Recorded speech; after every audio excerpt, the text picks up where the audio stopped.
Today for Mousetrap Monday, we're going to test out this unique rat trap from New Zealand called the Nooski. The sticker says a revolutionary ring trap. When you hear Nooski, think noose or choking, because that's how it kills a rat, but not with any wires or mechanism. It releases a really thick rubber band right around the rat's neck.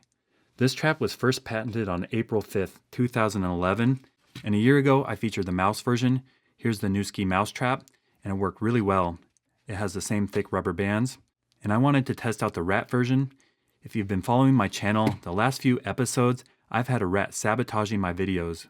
This rat in the barn really likes to mess with my traps.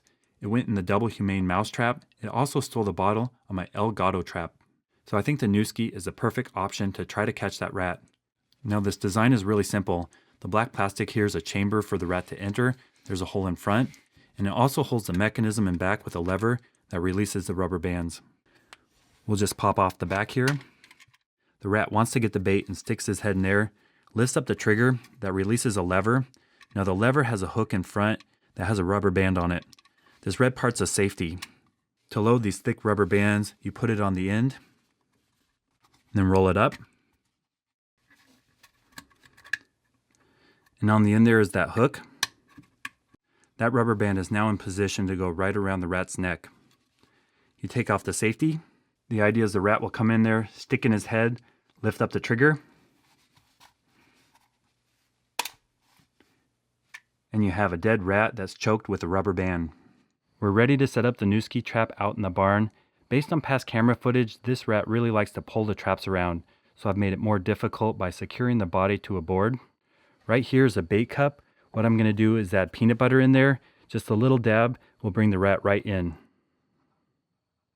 The last step is to add the back of the trap. I've loaded a rubber band right on the end. It's sitting on the lever.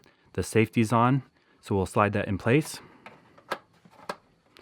Then when we set it up, we'll pull this red lever back.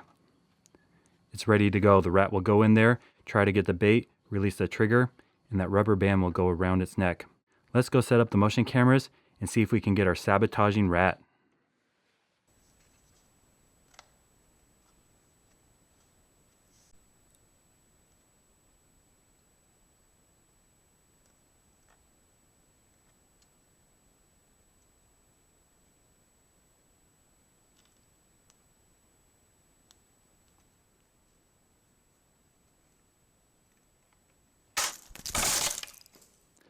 Last night I set up the Nooski trap in the barn and we got the rat that's been sabotaging my mouse traps. This rat has been featured in several recent videos, but this will be his last appearance. He wanted to get the bait, went down the tube, lifted up the trigger, released the lever, and that rubber band did exactly what it was designed to do. Now I have to be really selective in the footage that I show on YouTube. Usually you don't find the rat inside the trap, usually it's a few feet away. So I'm going to remove the rat by giving it a little flip. The Nooski rat trap is a really interesting design. I've never seen anything like it. The biggest downfall is you have to buy replacement rubber bands. These can be pretty spendy. Nooski recommends you only use their brand of rubber bands, but I found a way to save money. They have very similar type rubber bands at the feed store. These are used to castrate goats and sheep. Fits around their testicles, cuts off the circulation, and they fall off. And those rubber bands are much cheaper than the Nooski brand. If you're not already a subscriber, please consider hitting the button right there. I'm posting between 4 and 5 rodent trap videos a week, so if you want to see how to catch mice, rats, squirrels, chipmunks, moles, voles, and gophers, stay tuned.